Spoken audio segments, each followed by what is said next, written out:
Solubility, which sounds like solubility, refers to the ability of a solute to dissolve in a solvent. Now, different solutes have different abilities to dissolve depending on the nature of the elements involved.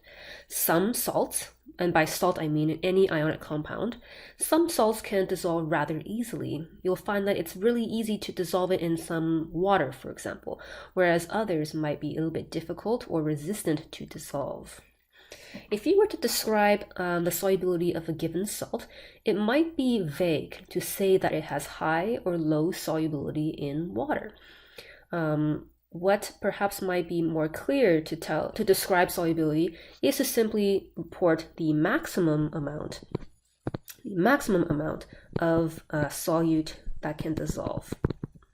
Because then we can say, for example, this salt solubility is 5 grams per milliliter. So that tells us that you can add 5 grams of that solute into water and it will all dissolve. Once you add past 5 grams, the solution becomes saturated, and whatever crystal you sprinkle in or powder after that, you will see remaining in the solid form in that solution. When we look up a solubility chart, and this is readily available on the internet, we can go to Wikipedia, and it has a very extensive list of salts and their solubilities. You will note that solubility is always listed with a temperature shown, and this is important because solubility changes with changing temperature. The notion that solubility is affected by temperature should be intuitive because we've all experienced it. Take, for example, adding sugar to coffee. Which side do you suppose is easier to dissolve sugar in this photo? Would it be easier to dissolve sugar in an iced cup of coffee, or would it be easier to dissolve sugar into a cup of hot coffee? Hopefully you've experienced this and have seen that it is much easier, much quicker to dissolve sugar into the hot coffee. For many salts out there, the solubility tends to increase with increasing temperature. Now, this means that the limit, the maximum amount that a solution can hold a solute actually increases with temperature. The hotter a solution is, the more space it has to accommodate dissolved ions. If we look at, for example, let's see here, if we look at aluminum chloride, we see that at 0 degrees, you can dissolve 43.9 grams per 100 mils. And then at 100 degrees, you're able to dissolve slightly more at 49.0 grams per 100 mils. The table of solubility that we use in Chemistry 11 looks like this, and this is in your data booklet. Note here at the top that it's called the solubility of common compounds in water, so the solvent here specifically is water, and the term soluble here means 0.1 molar at 25 degrees. This is important. Again, it's important to always list the temperature whenever we talk about solubility because it is temperature dependent. Now, this definition here means that a compound that is listed as soluble on this table means that you were able to create a solution of at least 0.1 molar at 25 degrees Celsius. This chart is organized with anions on the left and cations on the right.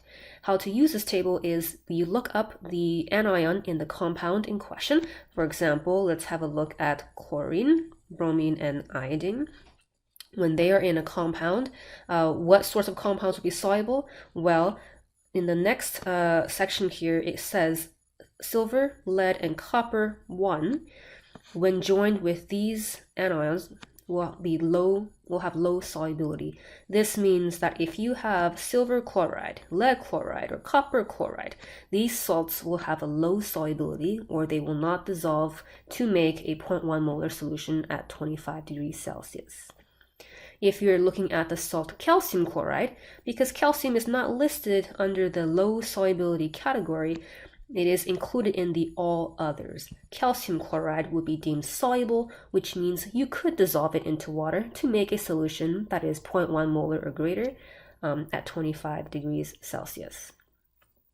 It should be no surprise that chlorine, bromine, and iodine are grouped together because all three are in the same family. From our atomic trends, we should predict that elements in the same family should behave in a similar manner. Going down this chart, you will see some of the polyatomics. Sulfate is listed, as well as carbonate and phosphate and sulfite. On the top, there are 4 rows that are of interest to us and useful to memorize. On the AP exam for next year, this table is not provided to you, so these top 4 rows are really key to figuring out what can dissolve and what cannot. The first row lists alkali ions. These are metal ions that are listed in the first family on the periodic table. All alkali ions are soluble no matter what negative ion they are joined to. So for example, sodium chloride, sodium bromide, sodium iodide, those would all be soluble at 25 degrees Celsius, making a solution of at least 0.1 molar. The hydrogen ion is the next ion that is also listed as something that is soluble no matter what negative ion it is joined to. And the third positive ion that is behaving this way is ammonium NH4+. No matter what anion NH4+ is joined to, that salt will be soluble in water, 25 degrees Celsius and 0.1 molar. Have I repeated that information too much now? There is one negative ion which is also soluble no matter what it is joined to. The first 3 are all positives, the fourth one listed is the negative one, nitrate. Any metal, any positive thing joined to NO3- will be soluble in water. Let's use this data page to try some sample problems. Here I've listed 8 compounds, and I want you to use the table to determine whether the compound listed here has a high or low solubility in water. I have starred the 2 copper compounds because copper is a multivalent metal ion, and the table will specifically state whether it is copper 1 or copper 2 that you're looking at. So go ahead and have a try. And here are the answers to that. The next section here is, so far we've discussed the solubility of individual salts. What would happen if we were to drop them in water? The next section is going to apply that concept, and we're going to look at chemical reactions. What do we anticipate to see when we mix 2 ionic aqueous solutions together? Will we see a change in color, in state? What are the products in this type of reaction? In this demonstration here, which by the way is not me, this is a YouTube video, which I'll link later. We're going to mix 2 aqueous solutions together. In the first flask, there is lead nitrate. Okay, and I'm going to put some water in there to make an aqueous solution. Have a look at the result as it is being stirred up. What visual cues do you see that tells you that lead nitrate is a soluble salt? Well, the easiest thing to do is to look at the resulting solution's clarity. If the solution is transparent, that tells you that there are no solids remaining. The second flask holds potassium iodide. And again, we will put water in there, we will stir that up and see whether or not this salt is soluble.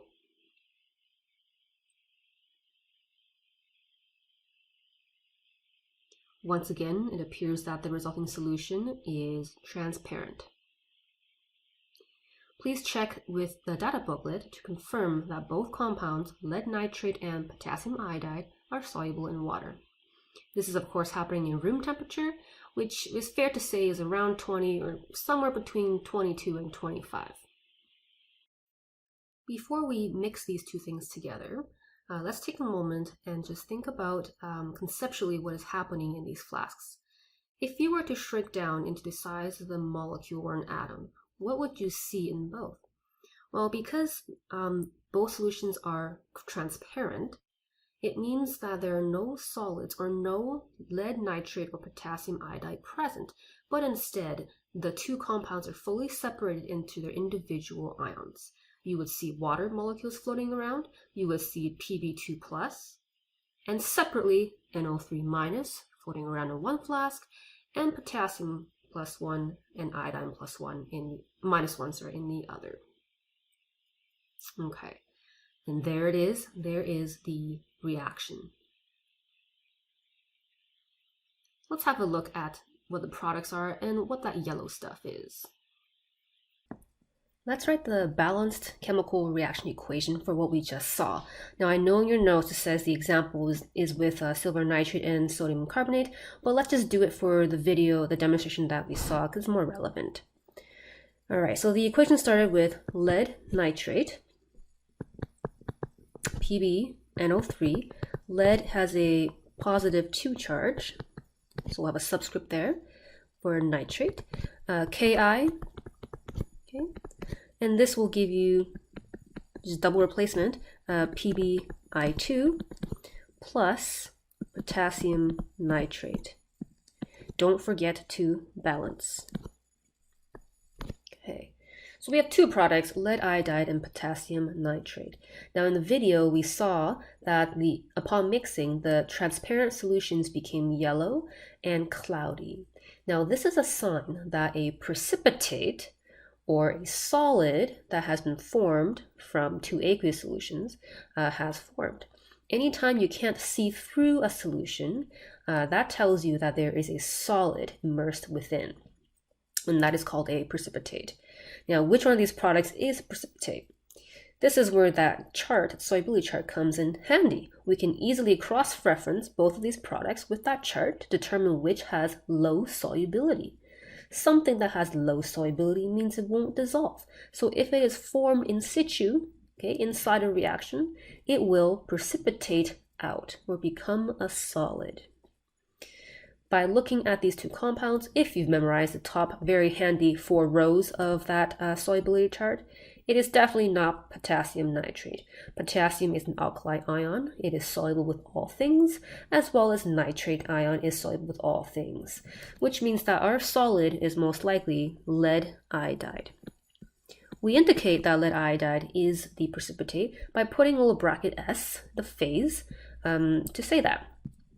If you want to be absolutely 100% completely correct, you would also write brackets AQ on all the other species. This is time consuming, so for the purpose of our course, I just want to see the S to know that you know that there's precipitate and which one it is. So this equation we call a formula equation. It is a standard, typical double replacement reaction that you've seen in practice back in Science 10. There are two other forms of equations that we can write, all right? Now the formula equation is nice and all, however, it's not really realistic. As mentioned before, if you were to shrink down to a size of the atom, you wouldn't actually see lead nitrate or potassium iodide in solution because they're both soluble. They would be separated. In the products, at the end, if you were there at the atomic level, you would not see potassium nitrate floating around in that solution because potassium nitrate is fully soluble and would separate. What you would see, though, is lead iodide together in a compound form because that is a solid, and which means that the lead ion and the iodide ion have come together to join. So the complete ionic equation is an equation that more accurately depicts what's happening inside the reaction. It splits apart any compound that is soluble into its individual ions. Take note that the subscripts from above still apply, so everything, the whole equation is still balanced in the end. Okay, here we have 2 potassium ions plus 2 iodide ions, and all of these ions turn into lead iodide. This we keep together intact because it is the precipitate, and then we finish off with 2 potassium ions and 2 nitrate ions. Imagine writing bracket AQ bracket for all these things. Oh man, no one's got time for that. All right. And the third form of the equation, which is perhaps the most useful equation for us to look at, is called the net ionic equation. Net means, well, at the end of the day, what's changed? You may remember terms like F net from physics, right? What is your net income after all said is done in your business? Okay? So the net ion equation will only focus on what has changed. So what hasn't changed? Well, before we had two NO3s, after we have two NO3s, wow, looks like it didn't do nothing. So we will not write this one down in our final equation. So what has changed then? Well, our lead 2 plus ion is no longer lead 2 plus at the end, and our iodide ion is no longer iodide ion at the end. So these two have changed. How did they change? Well, they've come together to form lead iodide, which is now in solid form. Okay, and so this is 3 ways to represent what we just saw in that video. You may now go ahead and practice the 3 forms of chemical equation writing for these precipitation reactions by practicing the next 2 examples over on the next page. And here are those answers. Go ahead and check your work. One final note I want to mention is that as we go through this unit, always practice relating the microscopic things to the macroscopic things. That means, can you explain what you see visually on a macroscopic scale? Can you explain that using what is happening at the microscopic level, which is the molecules and the atoms? This is actually a skill set listed in one of the science practices for AP Chemistry. So that's it for today. Goo out.